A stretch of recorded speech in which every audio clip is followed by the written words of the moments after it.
Bom, falando do período sensório-motor, né, o período aí que marca dos 0 aos 24 meses, com algumas variações, né, como resultado de um contexto histórico-cultural que eu já tinha indicado. Para poder falar sobre o período sensório-motor, alguns elementos são fundamentais, né?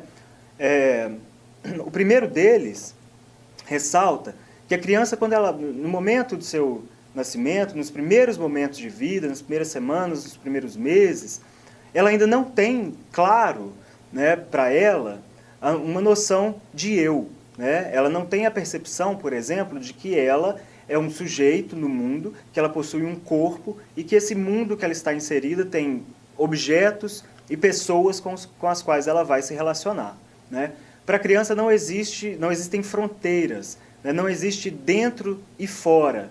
Ela não consegue, por exemplo, ela não se reconhece como sujeito, essa categoria vai sendo construída gradativamente, ela não consegue coordenar os seus movimentos, né? Na unidade passada a gente falou sobre a psicomotricidade, sobre, né, coordenação motora, falamos que isso é algo que parte lá da base biológica, dos reflexos inatos, e segue na direção do controle dos movimentos, na coordenação dos movimentos. Então, no momento do nascimento, no período sensório-motor, não existe esse controle sobre a sua movimentação, assim como não existe o entendimento de que eu sou um sujeito no mundo em meio a outros sujeitos e outros objetos. Né?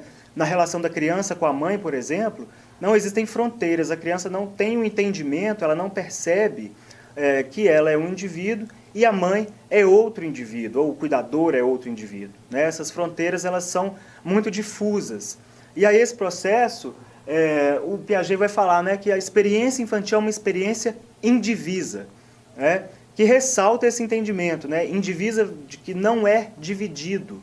Ele vai dizer também sobre o adualismo infantil, né, que vocês vão encontrar lá no texto escrito.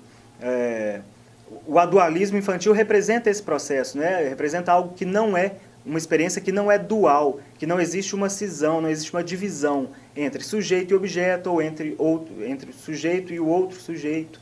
Né? Assim, a percepção da criança nos primeiros momentos de vida, durante o período sensório-motor, é uma percepção do todo, né? que é inclusive incapaz de identificar o que é dentro e o que é fora. Né? Então esse é um primeiro elemento que caracteriza aí o período sensório-motor, o estágio sensório-motor. Tá? Nesse sentido, um outro fator, um outro aspecto também extremamente importante para falar sobre o período sensório-motor é o entendimento de que é um período, é um momento do nosso desenvolvimento em que a inteligência ela ainda não está articulada com os processos de linguagem. Né? Consequentemente, ela também, a relação dela com os processos de pensamento é diferenciada. O que Piaget ressalta nesse processo é que o período sensório-motor ele é caracterizado como o período da inteligência prática. Né? E aí é importante pensar no nome desse estágio, né? Sensório-motor. O que o nome desse estágio revela para nós? Primeiro, ele revela que a criança ela vai agir no mundo a partir das suas ações, né? Daí a palavra motor, e a partir dos seus sentidos, né? A palavra sensório. Então, a forma de relação da criança com o mundo se dá por meio dos seus sentidos e por meio da exploração do ambiente, né, das ações motoras que vai implicar aí no início do desenvolvimento cognitivo da criança. Então, o período sensório-motor ele é caracterizado por um período, né, da inteligência prática, em que vão sendo construídas gradativamente elementos que são fundamentais do nosso processo psíquico, como a noção de objeto permanente. Sobre a noção de objeto permanente, sugiro que deem uma olhada nos textos, nas referências do material bibliográfico, porque é um aspecto fundamental para a gente pensar o desenvolvimento cognitivo. Né? O que é o objeto permanente? Quando nós nascemos, quando a criança nasce nos primeiros momentos de vida, nos primeiros meses, o mundo que está, né, no entorno da criança, ele só existe para ela enquanto ela tem a possibilidade de perceber os objetos e esse mundo pela via dos sentidos. Né? Então, um objeto, por exemplo, que a criança pega com as mãos, um chocalho, por exemplo. Né? aquele chocalho tem existência para a criança enquanto ela está lidando com ele, né? Enquanto ela tem aquele chocalho nas mãos, enquanto ela tem a possibilidade de enxergar aquele objeto. Quando a gente retira do campo de visão, por exemplo, da criança esse objeto, retira o chocalho, né, do campo de visão da criança, ela não guarda nenhum registro da existência daquele objeto. Isso vale também, por exemplo, para a relação da criança com as pessoas que estão à sua volta, né? Assim, a criança, por exemplo, quando o cuidador sai do ambiente em que a criança está, né, assim, para a criança é como se a mãe não existisse mais, como se o cuidador não existisse mais, porque você não tem construído essa noção de objeto permanente, que é uma das aquisições do período sensório-motor, dentre outras tantas, que é fundamental a gente discutir, e que essa discussão está lá no material escrito. Então peço que vocês deem uma olhada nisso lá.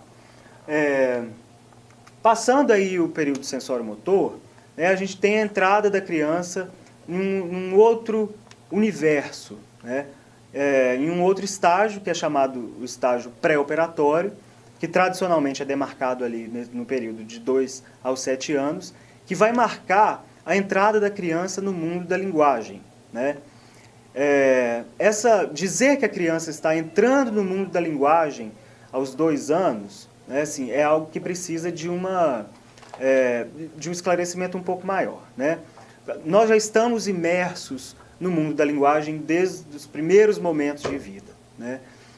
No entanto, a partir dos 2 anos, né, em média, a relação da criança com a linguagem, né, vai mudar. Né? Assim, a linguagem ela começa a se articular ao pensamento. É nesse momento que você tem a construção das primeiras representações, né, das primeiras imagens mentais. É quando a gente vai ver a criança começar a imitar comportamentos. Né? E aí, qual que é a importância de falar sobre a imitação? Né? Quando a gente fala sobre a imitação, né, o comportamento de imitar alguém, e aí nesse momento em específico do desenvolvimento, a criança já é capaz de começar a imitar um comportamento que ela viu em um outro contexto, que ela viu um comportamento de um cuidador, de uma pessoa próxima no dia anterior. No dia seguinte ela é capaz de imitar aquilo. Isso indica para nós, né, que estamos aqui pensando no desenvolvimento cognitivo, que já existe um processo aí de memorização, já tem a memória começando a se articular como função psíquica, já existe uma representação daquela situação, né, que a criança vai reproduzir depois. E esse movimento de reproduzir, de imitar comportamentos, vai revelar para nós que a criança está se apropriando desses comportamentos, né? Ela está aprendendo esses comportamentos, né? Então, o período pré-operatório, ele é conhecido como o estágio da representação, porque ele marca essa mudança qualitativa na forma a partir da qual a criança se relaciona com a linguagem. Né? E aí é óbvio, os elementos de linguagem eles são fundamentais para a gente pensar o desenvolvimento cognitivo, até porque quando a gente chegar lá para discutir lá o período operatório formal, a gente já tem uma inteligência, um processo cognitivo que está fundamentalmente articulado com a capacidade de representação, fundamentalmente articulado com o elemento da linguagem. Né? Então, essa relação, né, do indivíduo com a linguagem, ela começa a ter modificações qualitativas a partir aí do período pré-operatório, que vai dos 2 aos 7 anos. Né? É um momento que marca a passagem de uma forma de relação com o mundo vinculada à ação, né, que a gente via lá no período sensório-motor, a gente viu no período sensório-motor, e a reconstrução dessas ações e dessas relações no plano do pensamento, do plano da representação, no plano da linguagem. Né? Então, o que o Piaget fala é que do período sensório-motor para o período pré-operatório, existe a passagem, né, da ação para o pensamento. O indivíduo ele começa a agir no mundo a partir das representações que ele constrói a respeito do mundo. E é isso que vai mudar a nossa forma de relação com a linguagem nesse momento aí. Né?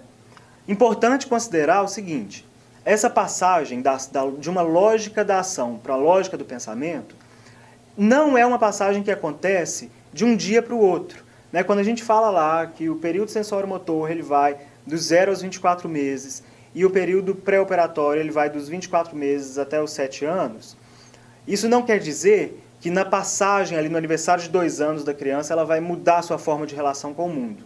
Muito pelo contrário, né?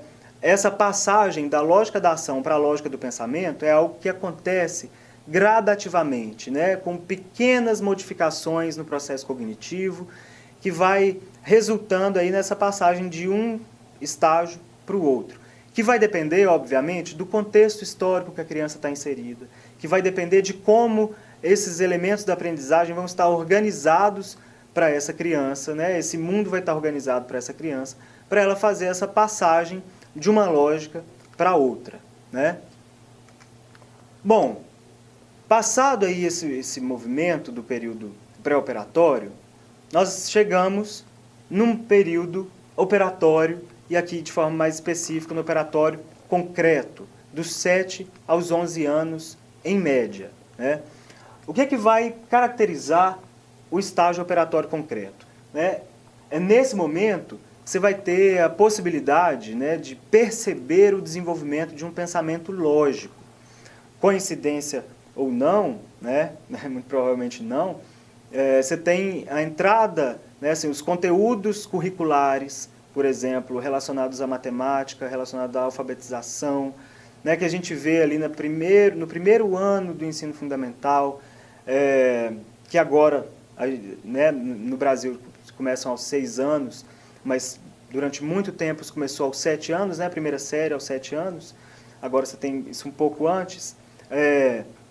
Você vê a criança começar a trabalhar com relações lógico-matemáticas, né, a se apropriar da linguagem de uma outra forma também. Isso vai marcar aí o período operatório concreto. O que vai diferenciar o período operatório concreto, né, é o entendimento, o fato de que a criança vai precisar de elementos de mediação, elementos concretos, empíricos de mediação da relação dela com o mundo. Quando você tem, por exemplo, um processo de aprendizagem da lógica matemática, de operações aritméticas, de operações matemáticas básicas, né? Então, vai ensinar a criança a somar. Para nós é perfeitamente tranquilo a gente pensar que 2 mais 2 igual a 4, e a gente faz isso como um processo de pensamento, de raciocínio, sem precisar de nenhum objeto hoje para poder fazer essa conta, né? No entanto, no início da escolarização, né, nesse período ali que a criança está com 6, 7 anos, é fundamental você oferecer para esse indivíduo, oferecer para a criança objetos com os quais ela vai trabalhar para ela chegar a essa mesma conclusão. Então, se você vai ensinar para uma criança a somar, e você vai lá falar o elemento mais básico, de somar o 1 mais 1, o 2 mais 2, é importante, primeiro, né, contextualizar essa aprendizagem, contextualizar essa ação, né, oferecer uma situação, um problema, né, na qual você vai oferecer para a criança a possibilidade dela ter objetos em suas mãos para ela manipular e ela fazer essa conta. Então, a criança tem um lápis azul e 2 lápis verde, né? Se a gente somar esses lápis, quantos lápis vão dar? Assim, 3 lápis, mas a criança precisa de manipular esses objetos, né? Então você entrega os lápis para ela, você entrega 2 para ela, 2 para o colega, e aí a gente vai ver nesse processo de interação, de manipulação dos objetos, o início do desenvolvimento de um pensamento lógico, fundamentado aí na lógica matemática, que é um ponto final do desenvolvimento que o Piaget vai falar que vai acontecer no período operatório formal, né?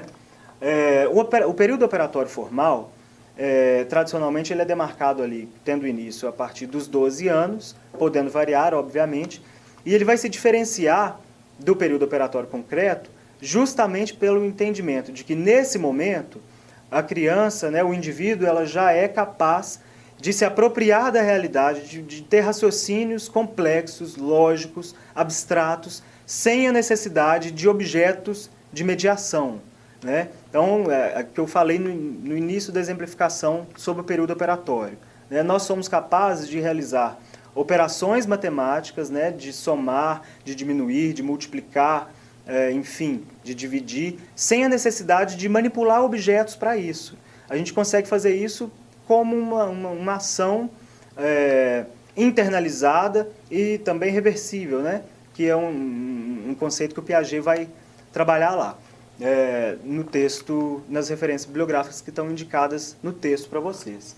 Então, o estágio operatório, né, assim, nesse estágio, a gente tem a possibilidade de perceber o desenvolvimento do pensamento, do raciocínio lógico abstrato, que é algo que caracteriza a experiência humana, é aquilo que nós chamamos de razão, que lá nos diálogos, né, entre psicologia e filosofia, naquele entendimento, né, de que a razão é algo que nos diferencia dos demais seres vivos, né, que os processos de pensamento vão nos diferenciar e etc., a gente está falando desse tipo de raciocínio, desse tipo de pensamento, que vai oferecer um grau de complexidade a mais para a experiência humana na realidade, né?